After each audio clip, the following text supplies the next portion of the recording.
Hello, everyone. We are live. This is the Helping Friendly podcast. I'm Megan. It's just me today. I'm holding down the fort. RJ is away with his family, and Brian and Jonathan are out in Colorado running all of these amazing in person events, a few of which there is still time to make it to. So if you're in Denver, you can do that. And I'll tell you about those in a little bit. So it's just me today. But don't worry. I have two amazing guests here.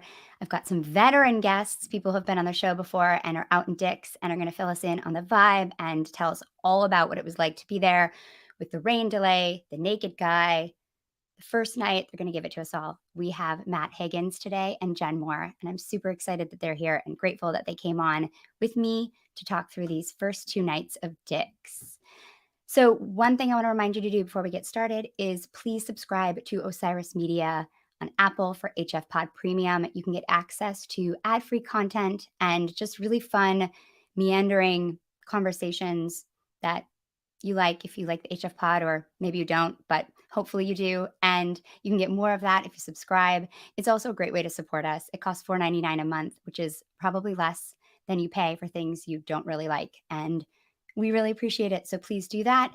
You can also support us by buying some of our new merch. We have new Helping Friendly podcast t-shirts. They're super cool. And if you wear one and tag us, maybe we can give you a shout out on the pod. So please do that and support us. It's a great way to support the pod. And now that it is Dick's weekend, we can also pick up where we left off in our partnership with Passion House Coffee. As you know, here at Osiris, we are powered by so many things. We're powered by music, of course. We're powered by friendship, very long text conversations, and of course, coffee. We're always drinking Passion House coffee. And now we have our very own blend. It's called the Ocean of Osiris. So please visit passionhousecoffee.com. You're going to get some of this and other coffee today. You can use the code OSIRIS. You can get free shipping on every order. We also have a contest a lot of you probably know about. We've been running all summer long. And each time Fish plays an ocean song, you can tag Osiris Pod and Passion House Coffee and use the hashtag Ocean of Osiris. And we are going to send you some free coffee. And we actually have a winner today. And our winner today is Flat Skin McGee. I like that name. Me and Bobby McGee is my favorite Janis Joplin song. It's not her song, but a song that she covered. So I like that name. So congrats, Flat Skin McGee. We'll be sending you some Ocean of Osiris. We also are partnering with Cannabis Depot this summer to do a lot of fun things from the lot. And I know I was talking to Jen, our guest, before we went live, and she was able to make it to one of these events yesterday. And on Wednesday, Brian and Jonathan hosted an incredible event with Taper's Choice, Night Zero in Denver. They did some music and conversation. I know lots of HF Pod listeners were there. There was also a bassist from a band that you might know there, which is pretty cool. And they've been on lot every day with the Woke Plus crew, with Scott Marks, with Benji Eisen, with all kinds of people that you know. And today at 3:45 to 5:15, they are going to be on lot. HF Pod and Osiris is collaborating with the Mockingbird Foundation and the Public Philosophy Journal.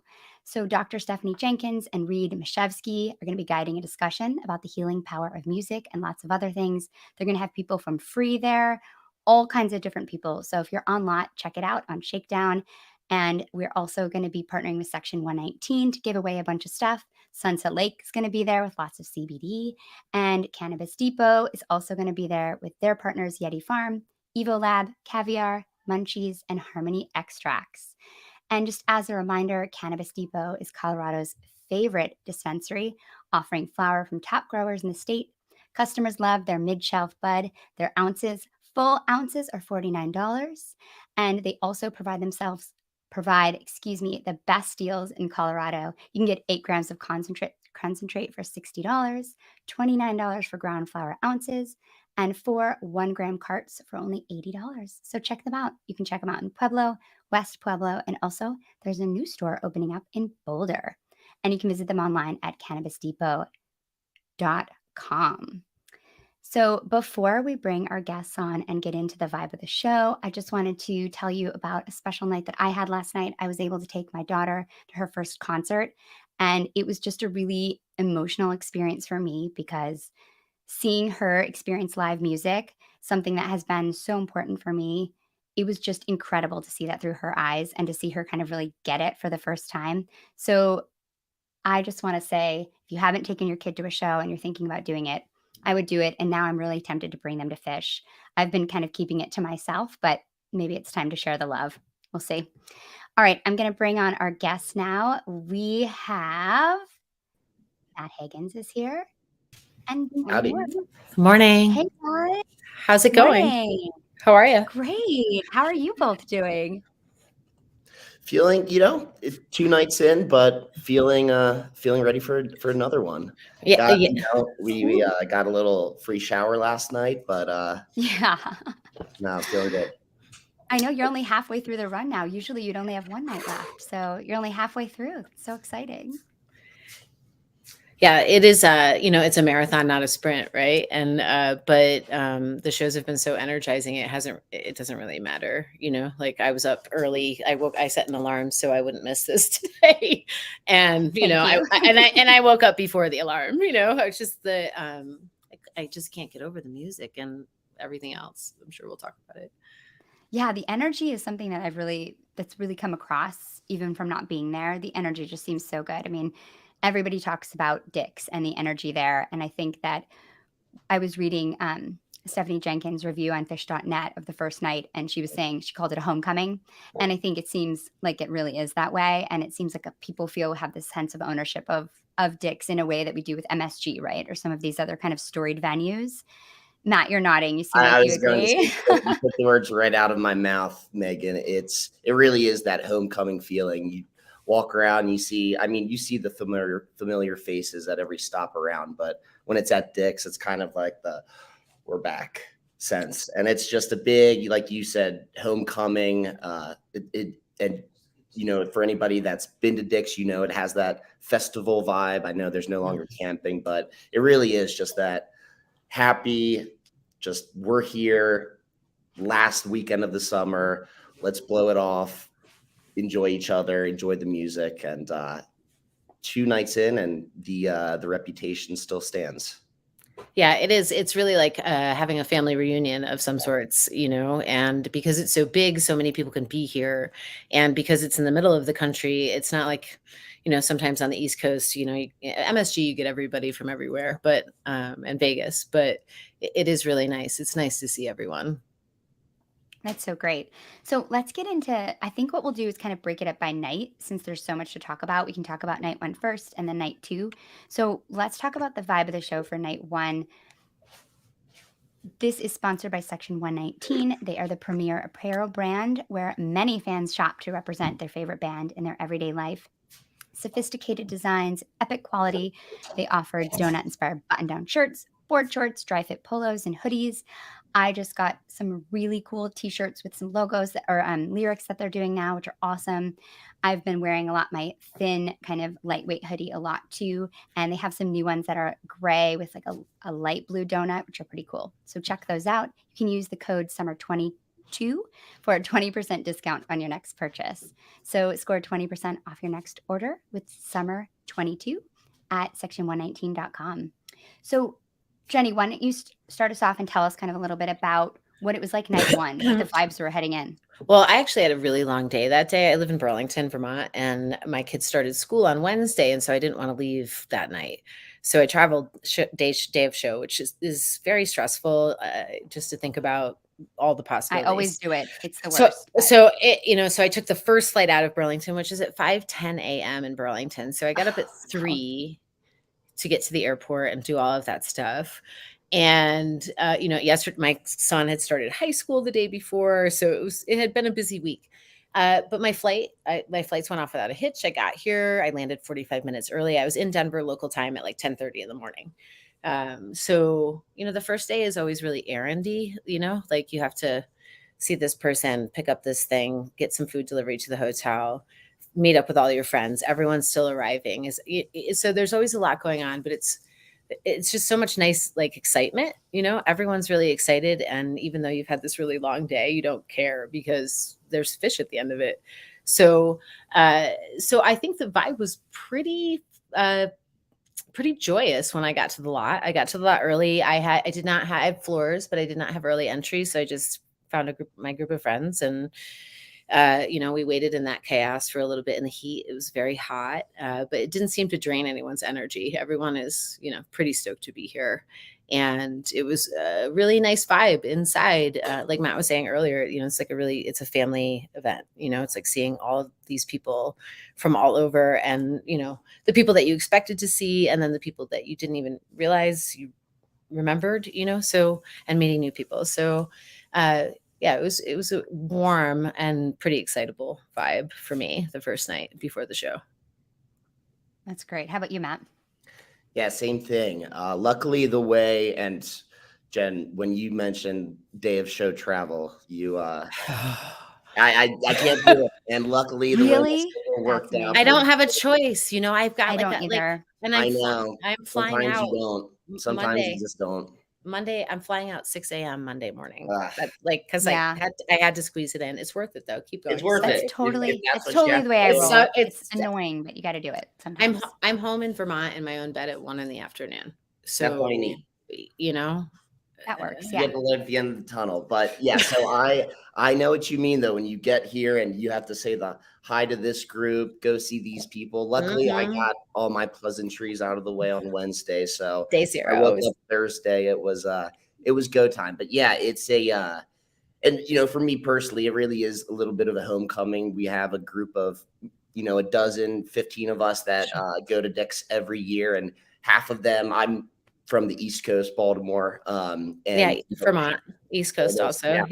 Yeah. half of us went to college together, and a lot of them live here now. So, these are their only shows of the year, and every year that we come, it's really a big homecoming. But yeah, it was just a lot of excitement.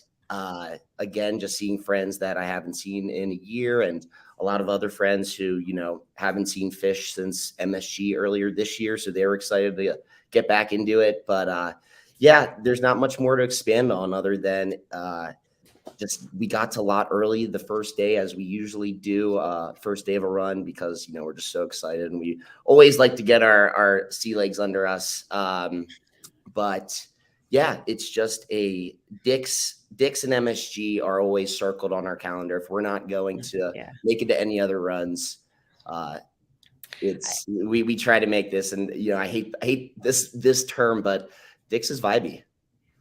Yeah, for sure. There are some Dicks are places that are just vibey for sure. magic, right? In Dicks are general. totally vibey. Exactly. And there's 4 of Yeah. them for sure. Oh my God. I know. 4 dicks. That's a lot. Yeah, I think that anytime also that you get to a place that in the tour when they haven't played West Coast at all, and then you go out to Right. Denver, Mhm. there's a lot of people that haven't seen shows all summer that are Yeah. just raring to go. And I Yeah. think that contributes to that Yeah, energy. my big friends time. my friends that are staying with live in California, and so last year they got like all of those shows in the fall. Yeah. All of them. And I can only do this. I can only do the flight thing so many times a year, and Yeah. so I didn't go, and they were like going to all these shows, and I was having so much FOMO. And then these are their first shows, like you were saying, Right. of this year, because they live in California. Yeah, I lucked out. I've been living in LA the last 5.5 years, so Sweet. I was there for the fall and was able to do that. And I moved back east just for a summer tour, but it happened to work out like that. Well done, Matt. You've got it in both ways. I love it. Well, let's get into the show. Let's do highlights from set 1. This set reads Sand into Down with Disease into Son of a Mule. Then we've got Ocelot, Heavy Things, Axela, The Good One, Part 2, Back on the Train, into Theme, into Blaze On.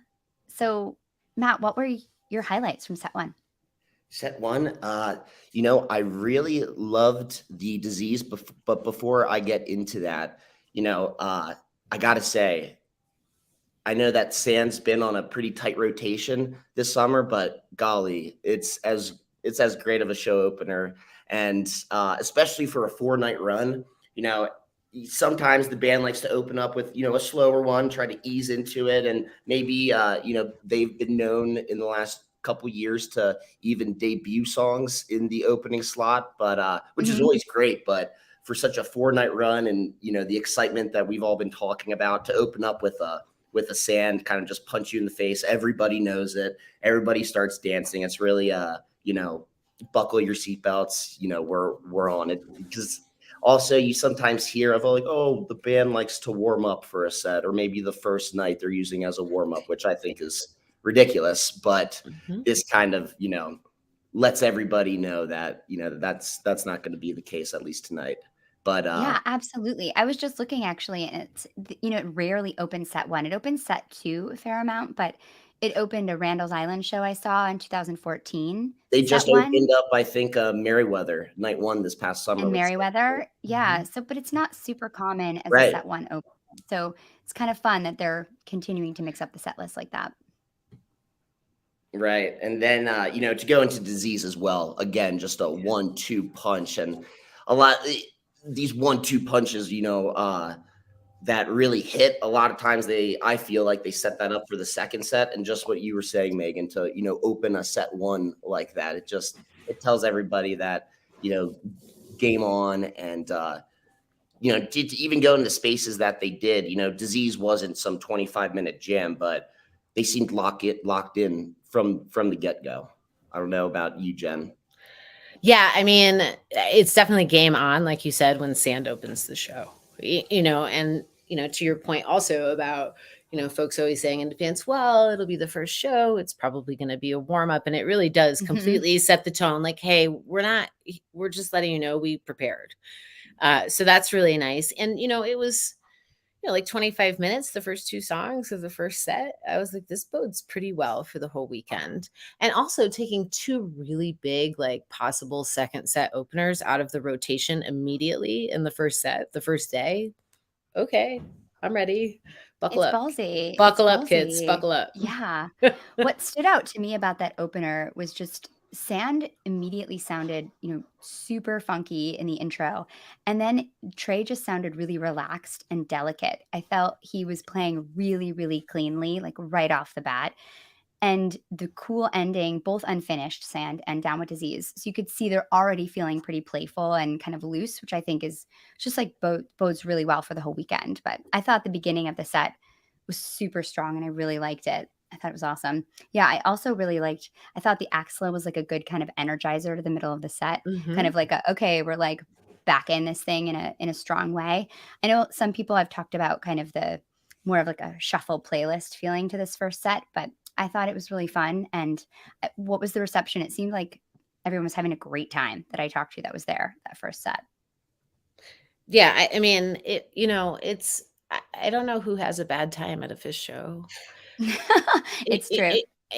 Like if you're having a bad time at the Fish show, like you should just like, take a deep Shouldn't be breath. there. Take a deep breath Yeah, and yeah. let yourself enjoy it. But actually it's interesting, right? Because people bitch about some of the songs like in the middle, like heavy things, but I had Mhm. actually, interestingly enough, talked to a friend right before the show who's been having, some like real life stuff happening that's been hard. And so when they played heavy things, it made me think of him.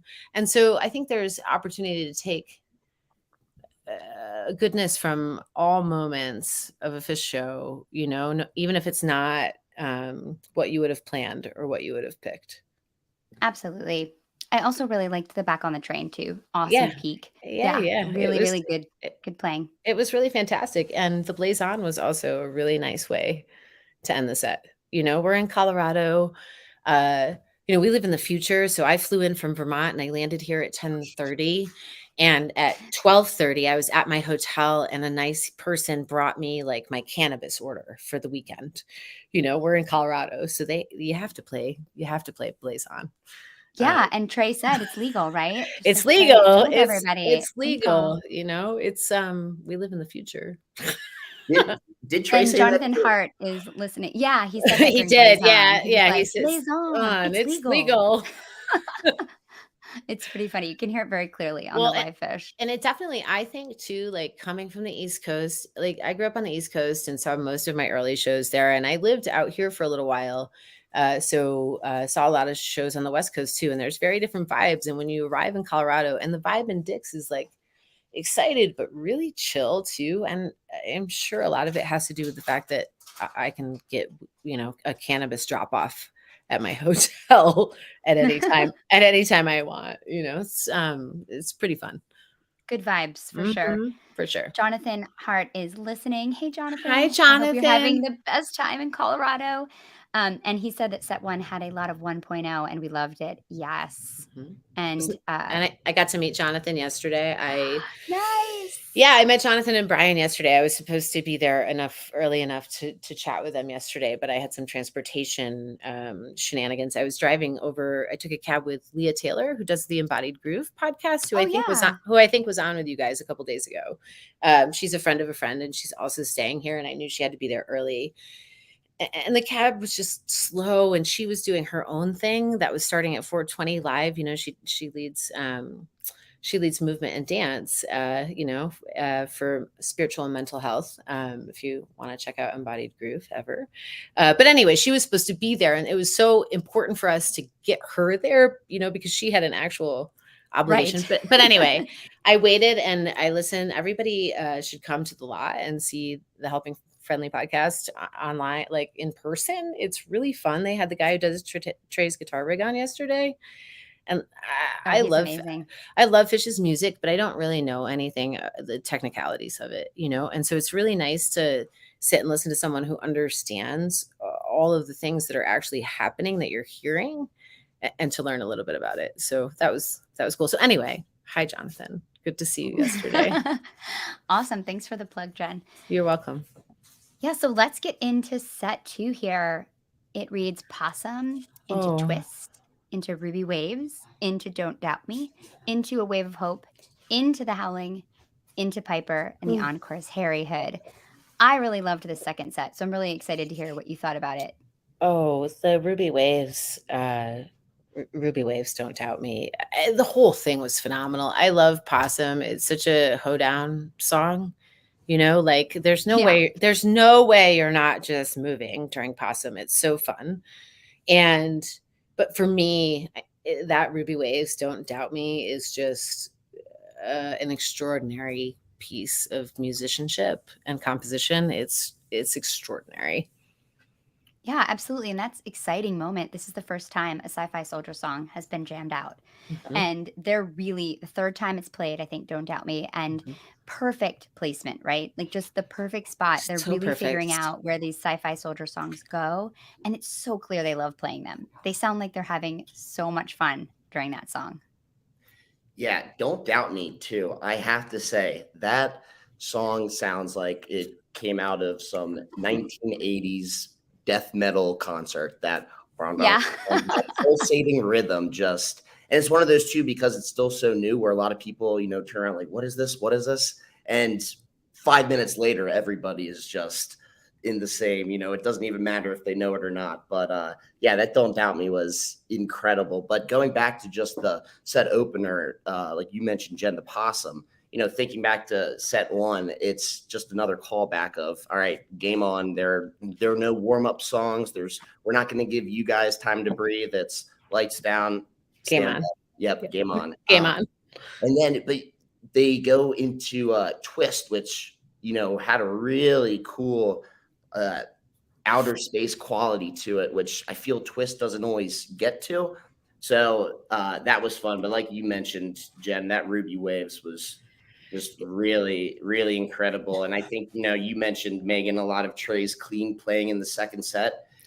Almost immediately, around like 5 minutes into that Ruby Waves, Trey lays onto his effects and really just kind of jams around them with the, throwing the delay on. And I loved it. And it just kind of seamlessly went into, not in terms of much of a segue, but kind of keeping that jam theme going into that Don't Doubt Me. It was just an absolute dance party. Well, and the other thing too about the Ghost songs, right? Like when Trey did Ghost of the Forest, my mom had died like a year and a half before that album came out. And so it was really quite helpful to have that music as a guide and a coping mechanism. Like I always like Fish is like my safe place. And so it was hard to know at that, like early on with Ghost, if what songs from Ghost would make it to the Fish rotation. And I remember pretty early on, a lot of people talking about Ruby Waves. And so as the one that, I actually spent a lot of time the previous week listening to the Ruby Waves from earlier in the summer. I don't consistently listen every day. I want to take the time to listen to the show. And if my regular day is going on and I have to work and I have to get kids out of the house and stuff, I just want to be able to listen to it in whole. But I listened to the Ruby Waves from Atlantic City has been on rotation for me now. So good. So good. It's just, it's just a modern exploration of the opportunities they have with each other to play music together, and it's a really nice interpretation of that music. But yeah, the Ruby Waves. And so my friend Ivy has these stickers. Maybe you'll see them. They're pink and they say, "Don't doubt me." And they say, what does it say? It says, I'm a mature lady that tours, right? Because we're all in our 40s oh my God, now. I need one of these. I'll get you one. I have a source. And so great. it's really funny. We're all we've been wearing those stickers. So the "Don't Doubt Me" felt epic too, because my friend made a sticker, about it. That's so great. Yeah. I want to go back really quickly to what Brian Weinstein from Attendance Bias brought up.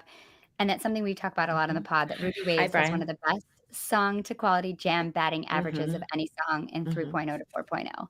And I totally agree. Ryan Storm said that it rivals Everything's Right and Set Your Soul Free for sure. I think a Wave of Hope is and Soul Planet. Let's not leave out the Soul Planet, everybody. I can't wait for I hate to say it, but don't worry, somebody brought that up too. I don't hate to say it. I don't hate to say it, actually. I am very much looking forward to the Soul Planet this weekend. Yes, and it's gonna be big now because Wave of Hope wasn't. Wave of Hope was great, but I thought it was definitely going to, when they went into that was going to be like the big Dick's Wave of Hope.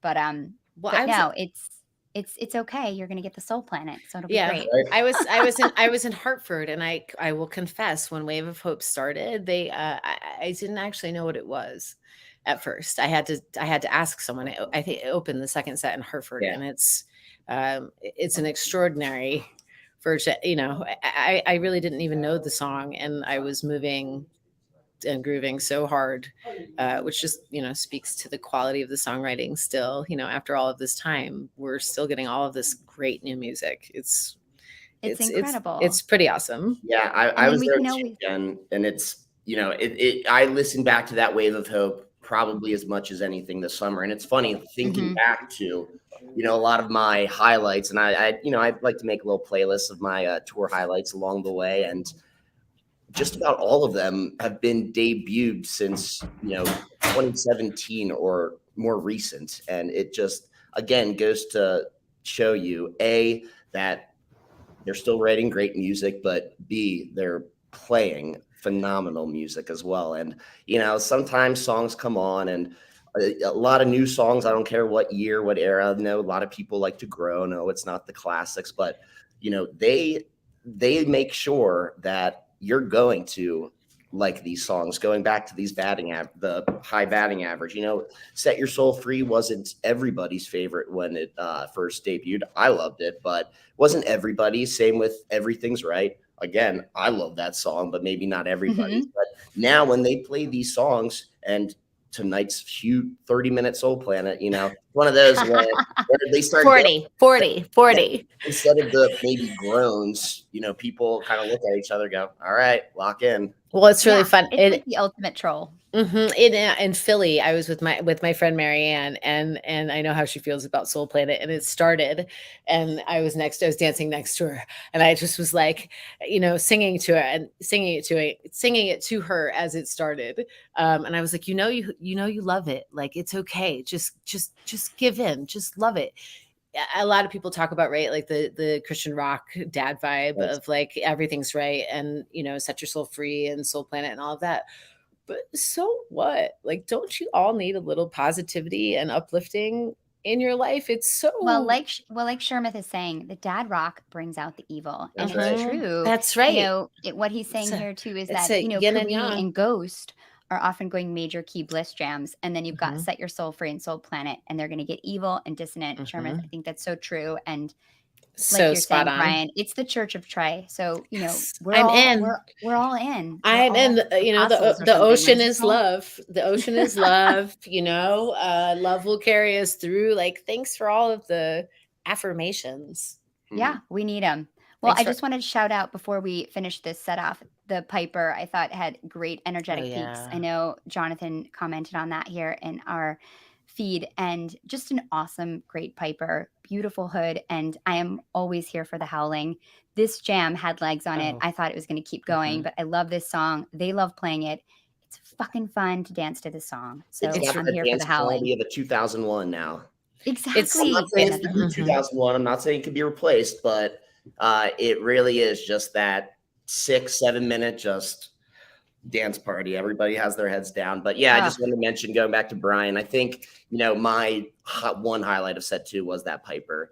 We don't, the mm. last few great Pipers of late, thinking of last year's Chula or this year's earlier MSG, or these monstrous, just more dissonant alien explosions. I think .NET describes the Chula one from the fall tour as the Nightmare on Elm Street Piper, maybe. And Yes. So good. and, That's I so mean, it was good. just the So opposite. It creepy. was good. It was Yeah. high energy, rocking, melodic, and it was just a great way to cap off a set. And I'm pretty sure that it's the first time that Piper has ever closed any set. So just again, throwing a curveball into the set list. I mean, they're just continuing to do this in a way that's so exciting and keeping us on our toes. Okay, I really want to get into night two because Oh. what a night. And before we do that, I want to just really quickly shout out our sponsor, Sunset Lake CBD. You guys know them, you love them. Their line of smokable hemp products are for the old deadhead or the young fish fan or the naked guy at Dick's, anybody searching for a mellow body high. Smoking CBD is all the benefits of high THC cannabis without the paranoid and anxious side effects. They've got 9 different strains from this year's harvest, so there's something for everyone. Wine Haze is awesome for an outdoor show like Dick's, and Cherry Abacus is best for the end of the night. All of the flower is grown, cured, and trimmed by Sunset Lake CBD farmers. And they have a really great farm to table approach. So they're shipping their products directly from the farm to you, and you're going to get them really fast and really great pricing on shipping. So check them out at sunsetlakecbd.com. You can use a coupon code HFPod. You're going to get 20% off everything. So that's sunsetlakecbd.com. Farber owned, Vermont grown.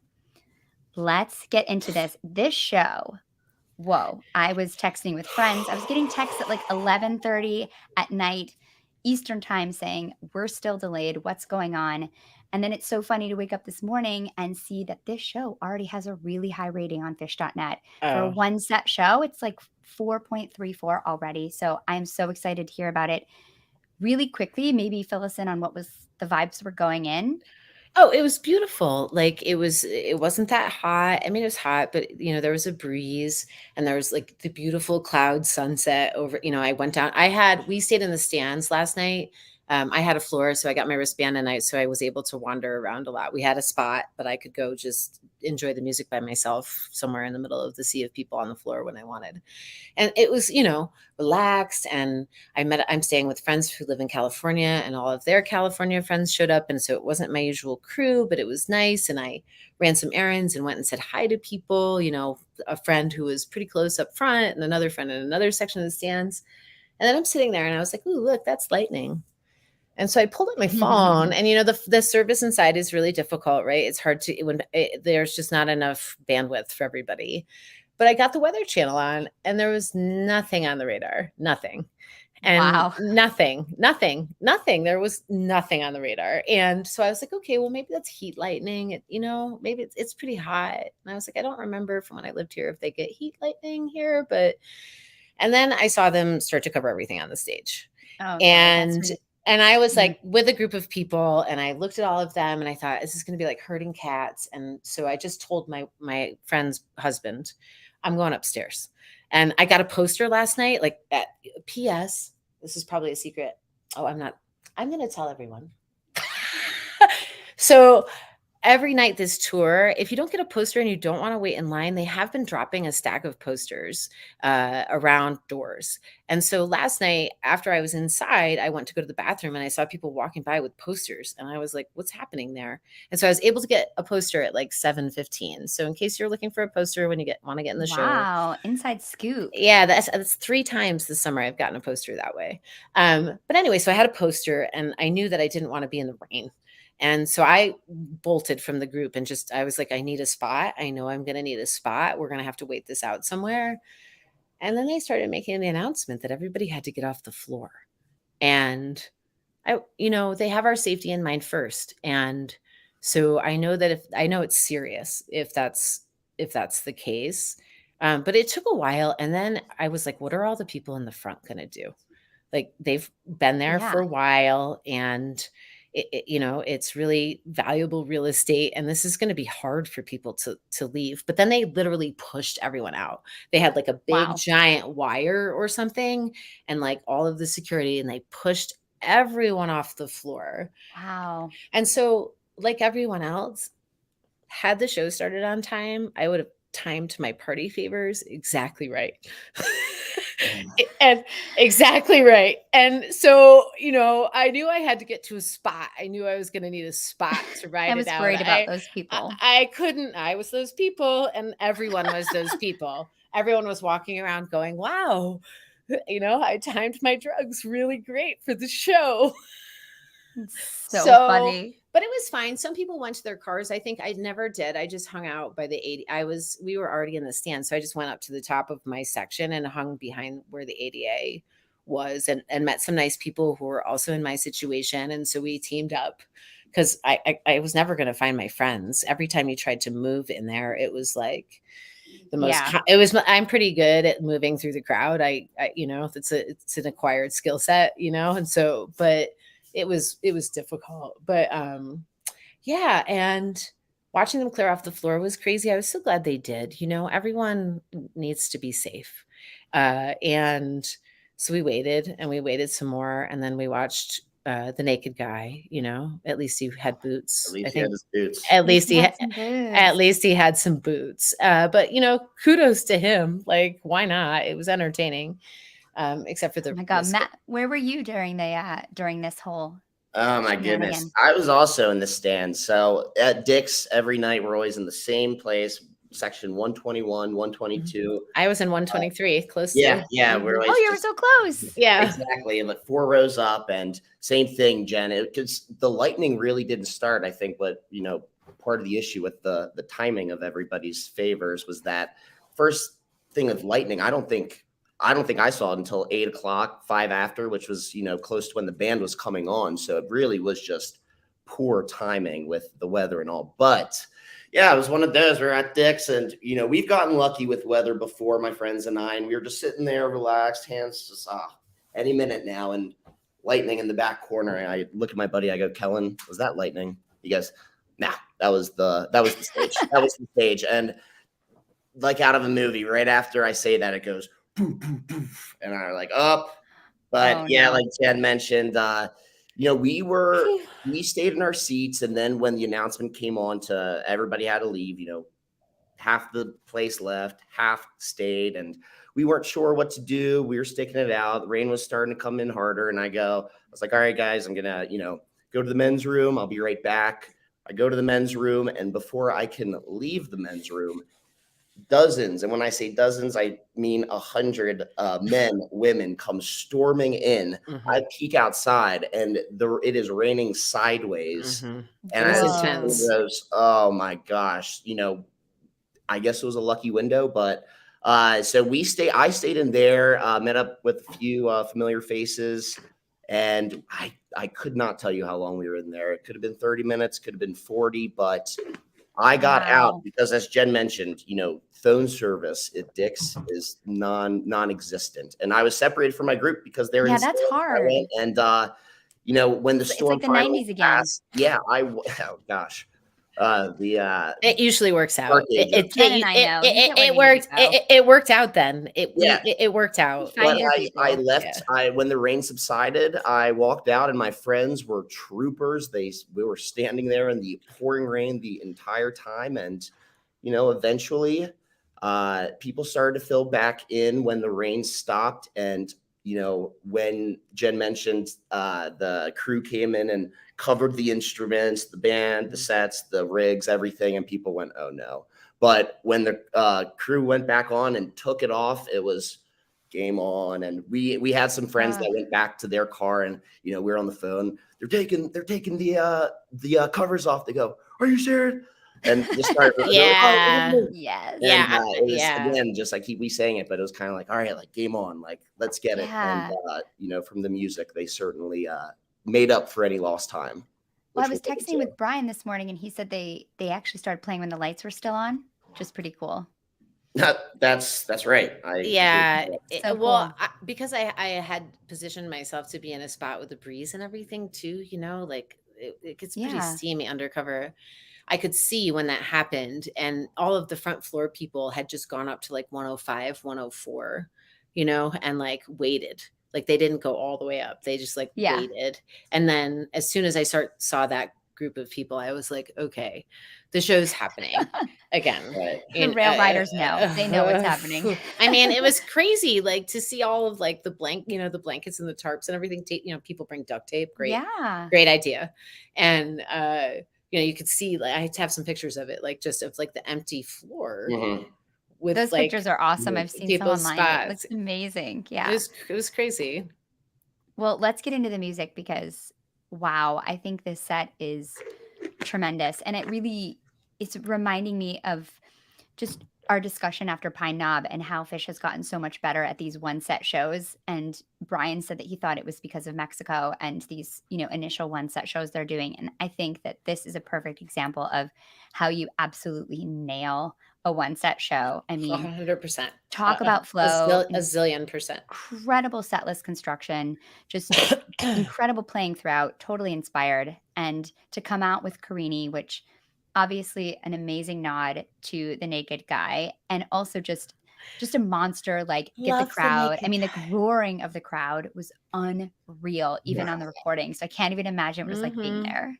Yeah, love the naked guy. You know what I mean? Like good for you, naked guy. Like and then you get so the whole show is really about the naked guy because he gets the shout out in Carini. Another naked dude. Isn't that funny how that happens all the time when Carini is around? There's always naked dudes. If that's what it takes for Carini to come out, I guess I'm here for it. I mean, at every Grateful Dead show I ever went to, there was always a naked guy. Always. Same. Yeah. Always. And no, but harmless. Like it's okay. Like as long as you're just keeping to yourself, I understand the desire to take off all of your clothes, and dance to the music and feel free. But to run in front of 25,000 people and dance around just in your boots, 2 thumbs up, naked guy, whoever you are. 2 thumbs up. We salute you. I mean, I think what Shermith is saying is that it was a super memorable show, and it seems like that is what I've been hearing from all of my friends too, is that not only was the music amazing, but just when something like that happens, it creates something that you're never going to forget, right? This time when, my friend was texting me like, we're under this tin roof in lightning. People are doing the wave, and it's just people are doing the wave. I have some videos of that too. People are doing the wave. Yeah. I have some videos of that too. It's hysterical. Yeah. I mean, it's a bonding moment, right? Because Fish is about the music. I get that. And it's the core of it, but it's also about all of the shared experience. Right. And so I was at Polaris 2000 when we found out after the show that tornado touched down, and they played for 3 songs, and then they had to stop the show and covered everything up. And I was in the pavilion and got drenched, and then they came back out and just ripped a huge second set. And I think there's a lot of potential when something crazy and unexpected happens like that. It really elevates the whole experience. And now we can all talk about where we were when it happened, and what did you do, and where did you go, and how was your situation with your perfectly timed everything for that first set that never happened. Exactly. Oh, I love it. Okay, so I thought this Carini was gorgeous. They sound hungry and riled up, and it just right away they launch into this beautiful space and went into the kind of uplifting riffs that Trey's been doing all weekend. Maybe I'll tour. Trey's just feeling really happy. His jams seem really positive, and his tone really stood out to me again. But what were your highlights from this set? Matt, do you want to start us off? Yeah, like you mentioned, Carini really got to a great space pretty immediately, but it's a toss-up for me either between, I mean, there's so many highlights. The Tube was great. I know. It was beautiful. Tweezer was, amazing. I'm between the Ghost and the Tweezer. I haven't listened back to either yet. But I'll tell you, the first thing when I woke up, I just had that little Tweezer, the bump, bump, bump, bump, bump jam that they riffed on. Tweezer's amazing. I woke up and just had that just looped in my head. I went, oh my gosh, it's going to be in my head until I listen to this 5 more times. And so I think I got to go with that Tweezer just because of that simple, but it's an earworm. The Tweezer was amazing, but the Ghost too, to come out of a Carini, You Enjoy Myself, Ghost, it was just, oh my gosh, what to be playing with the quality too. They weren't just playing quick versions, but I gotta go with the Tweezer. Do it. And Tweezer's been great all year, but Tweezer's there really wasn't. Tweezer's been great all of the years. Forever. All of the years. I mean, it's so funky, this jam too. It sounds composed. It immediately gets to a spot where it sounds like a song that they've written, which I think is so cool. They sound super locked in. And I think this is another case for my argument that jams don't have to be 30 minutes to be amazing, because this is an awesome jam. Well, yeah. I think having it in 30 minutes is great, right? There's a lot of exploration in it, but I think there's some just really well executed musicianship sometimes when it's more compact. And Reba is always like on my I have a small list of things I always want to hear. Reba, Fluffhead, Lizards, and Tweezer. And so that was fantastic last night. And I was with my friends and Reba came on, and I have that was the first Fish song that I really, really, really loved. And so I just escaped and I didn't tell anybody. And I went off to a spot on the floor, tray side, and just was in a crowd. And it was really nice to know that everyone was around and I was surrounded by all great people, but to have some time alone with the music, if that makes sense, to just be absorbing the music, without regard to whatever was around you, and then I don't know, the Ghost was pretty extraordinary too. And the drop, I think my favorite moment actually of the whole set was when they dropped into What's the Use after Tweezer. Yes. That's the first time it's ever been done. It was really yeah, it's come out of Tweet Prize, but never actually. It seems like such a natural landing pad. Right? It really does. It's just such a beautiful, right? I think that I talked about this the last time I talked to you, Megan, right? Like everyone's pretty hyper focused on the boner jams, right? Yes. Like the big disease and the big Mike song. And I love all of that, or the Carini, but everybody loves dicks. It's okay. Everybody loves dicks. Everybody likes those big dick boner jams. But What's the Use is maybe Fish's prettiest song. Beautiful. One of my top 5 Fish songs. It's so yeah, and I'll shout out. I'm here on a girls' weekend. My husband and I usually do Fish together, and I would like to just say, because I know he'll listen later. Thanks, Dave. Because during What's the Use, that made me think of my husband. It's just such a pretty song, and I think that was probably my favorite moment. Although, Pebbles and Marbles for the encore. Oh, yeah, it was nice. Like a big heartwarming feeling to have that happen as the encore. Yeah, the whole thing was fantastic. Of course, it was going to be we're at Dick's, and then the whole lightning delay situation and clearing the floor was like the craziest thing. And so, of course, the show was going to be great. One thing they've pulled out a lot of the heavy hitters already, and we're only 2 nights in. Like there's already been a disease, Yeah. there's already been a sand, there's already been a chalk dust, there's already been a tweezer, there's already been a tube, there's already been a We're getting that reba, 20-minute there's already been a carini. It's just been one really blissful song after another. And they did Yem with the back into the jam after the vocal jam. Mhm. This is the 6th time now. They have done that ever since the Rock Lit Its show. So it seems like Mhm. that's the way Yem is now, which is It's Light Axilla great. Part 2. It's here to stay. It's back. Yeah, I really So love happy about both of those things. And I think, Mhm. just speaking to last night as a whole in terms of flow, a lot of people this summer may have, people are saying on the forums that maybe some, second sets may have lost a little bit of energy towards the end or didn't feel as connected. And, between night one, second set, and all of last night, I think that both nights have there's been great flow. And, earlier to what you were saying, Megan, about these one set shows, uh, they needed to play that Fenway show in 19 to really figure out how to do it. Yeah. How did you? I was there. Yeah, I was not. Yeah, I All was of my not. friends were. I was All there. of my I was friends there. here were. Yeah, and if you And look you are at, correct. yeah, it's like they tried to fit in a whole show's worth, 2 sets worth of shows in an hour and a half, and it might not have worked out, but between those Mexico sets that you mentioned that they're now doing, Mhm.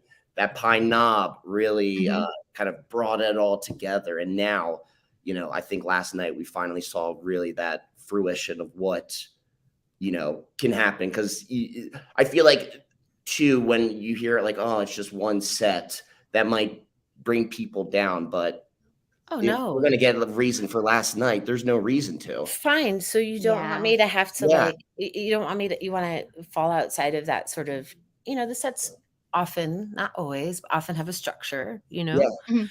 and uh, I think probably the band has a rhythm with it, of course, right. and what they're feeling and what they decide to play in the moment. And so from a creative perspective, to force them also to just Mhm. put it all together and not have that usual sort of ebb and flow of the set, whatever the second set ballad is, if it's Mhm. miss you or something like that. So I think it challenges them creatively, and they clearly came ready to play. Yeah. The other thing is, when I'm at a fish show, I was with two people last night who were at their first fish show.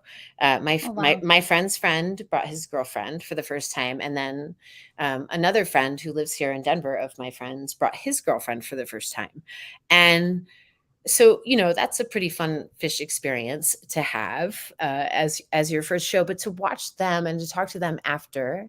And one of the women was totally sober, is completely sober. And she was like, I can't believe how much joy there is here. Yeah.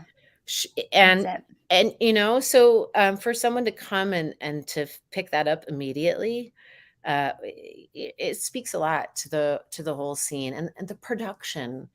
Uh, when I go to fish, I see a fair amount of concerts, not real big. I don't really do a lot of, big shows other than fish. I just do local stuff. But just the production of it is just like, shout out to the crew and everybody who runs the sound, and Kuroda and his, like, Mhm. now that they can have the full light setup because we're at Dick's and it can handle it a lot this summer. Most of the venues that I saw fish at couldn't handle the weight, I guess, of the full light rig. So you're here at Dick's, and it is, it's like really being beamed up into outer space.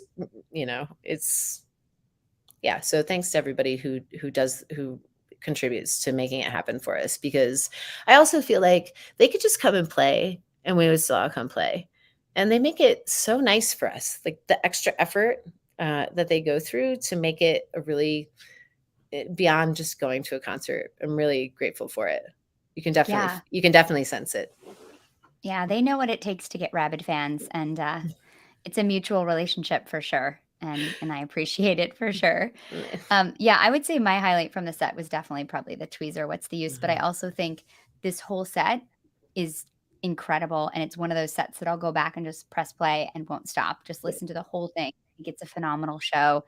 Awesome story for those people that were there, and just memorable for sure. And I also think we have to just say that Weekapog with no mics again. So I maybe love we it. A need them back. standalone Yeah. Weekapod. I There saw was I saw that in Santa Barbara last fall too. A Michaelis Wickapog. It's getting out of control, people. Yeah, I saw at Great Woods. They also, you're in Great Woods, which is pretty close to Right. Weekapaw, Rhode Island. So they did a standalone there, and then they played Mike's.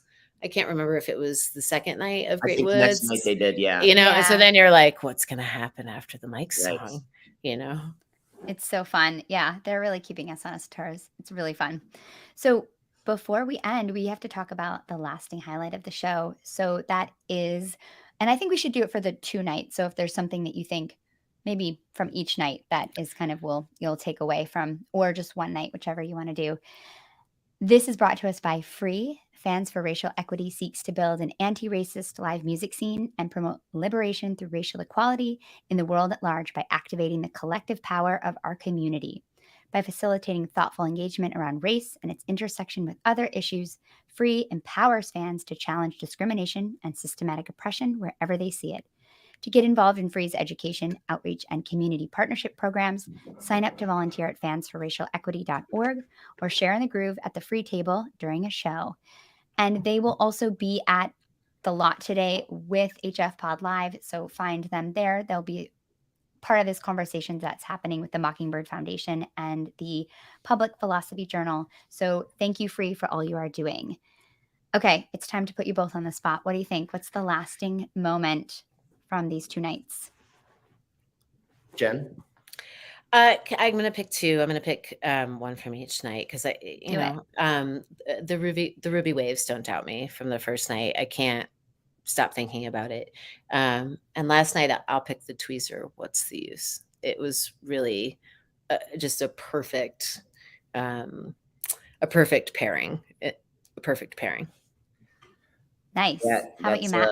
I was gonna say, well, since Jen took both my highlights from each night, I didn't take them. It's okay. We can share. I'm happy to share. I will agree with that, but just for the sake of the listeners, I'll elaborate a little more and just add to that. The night one Piper, again, just that set closing, unexpected, and just high rocking and energy. I'm gonna be listening to that one a lot. And then last night, I will go with the Ghost. Again, just a phenomenal version. Also, yes. Was it 12, 13 minutes? I'm not even sure, but to what you were saying, we don't need those 20-minute jams, and that's a perfect example. But the little earworm that down, now in the tweezer is going to forever and always. I never listen to the show after. I usually come back and put the Grateful Dead on. Right. It's like I feel I need a transition time. But last night we came on. I put the Grateful Dead on. My roommates were like, "Can we put the show on?" And so we listened to the whole thing. I couldn't go to sleep until we listened to the whole thing. Yeah, again. that was but a little bit. That's awesome. A little bit of a cheat, but that tweezer was amazing. I'll go with the Ghost and the tweezer. Yeah, the Ghost was also extraordinary. I'm going to say my pick for the first night, for the sake of diversity, is the 2 opening, The Sand to Down with Disease. I mean, just what a way to start a run. I think that was, when I was listening, it like woke me up. I was like, wow, they're on fire right away.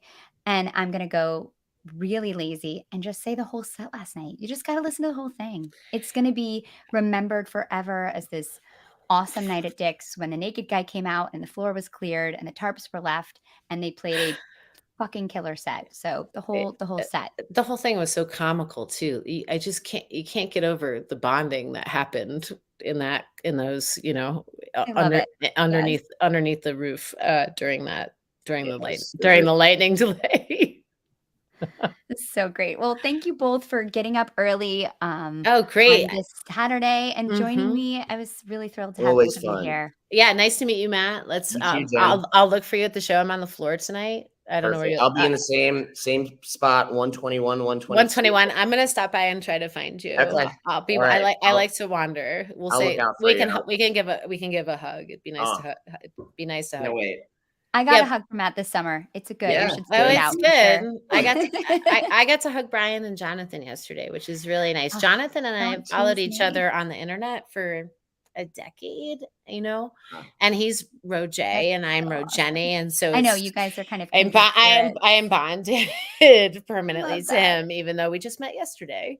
So Well, if you see them, give them a hug for I me, will. and I will. thank you for being so awesome and coming on the pod. We really Yeah. appreciate you Thanks both. for having us on. It's Thanks really again, great. Megan. It's All really right, thanks, great. guys. Bye. And thank you, everyone, for hanging with us. We're going to be back on Monday, and we're going to do a recap of tonight's show and Sunday night show. I'm going to have Alex Pulley on with me and also my friend, Lindsay Nichols. I'm very excited. So join us on Monday at 1 o'clock Eastern Time. And thanks so much. Have a great day, everybody.